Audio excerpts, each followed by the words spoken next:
Welcome to Powerful Women today. Very happy to be here.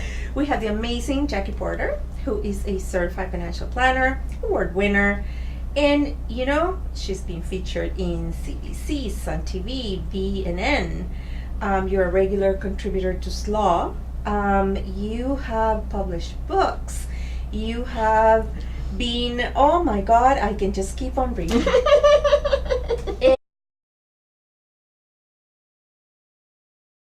The Globe and Mail. Oh my gosh. That is a great place to start. That was an amazing honor.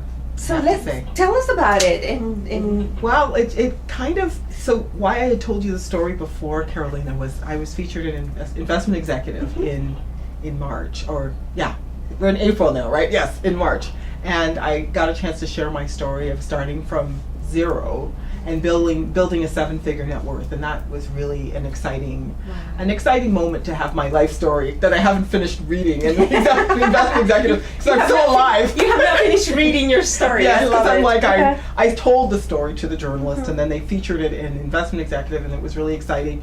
And Rob Carrick from the Globe and Mail had said that he wanted to feature me on financial literacy videos for women on financial literacy back in November when I was taking a course. And I talk about risk management because people worry about the markets when they don't think about losing their job and taking responsibility for their finances ahead of time, so that if they lose their job, they have an income stream. By the time they're worried about the market, it's too late. It's too late. It's the bigger risk that is actually the top three financial risks that you'll likely not recover from is losing your job and not being prepared. Also getting married and not being prepared, not having things like prenup, post-nups, as unromantic as they might sound. Cohabitational agreements. Yes. Because here's the thing, women are getting married later, having kids later. Incredible podcasts coming up. I'm just thrilled about it. It is from resilience to abundance. Yes. And I just love the theme, the name for starters.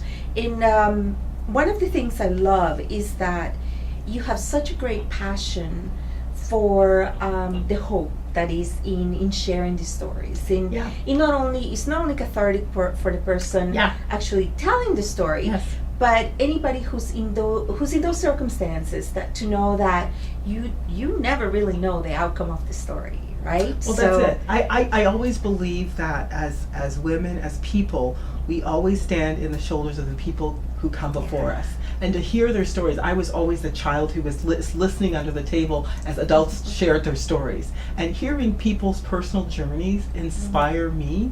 And truly, I think because women are so vulnerable when it comes to finances, they feel like they're alone. It's isolating. There's a shame too. There's a huge especially shame if you get in trouble. There's a huge, so if we can actually, first of all, shine a light on people who had that same sort of shame around their finances, they came back from the brink in terms of their finances and created abundance. Really what I want to do is inspire women to know they're not alone, that you can learn. Financial literacy is a skill and that you can master it. Yes. Goodness, I'm a big fan of the Lean-In movement.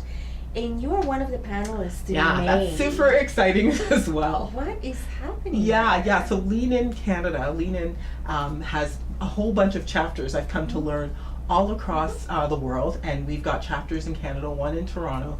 So there's going to be a Lean-In Financial Independence panel happening in May, and I'm going to be providing you with all the details. It's all coming together, so please stay tuned. I'm super excited about it. There's some really powerhouse women that are going to be on the panel just talking about the different aspects of financial independence that women really need to tune into.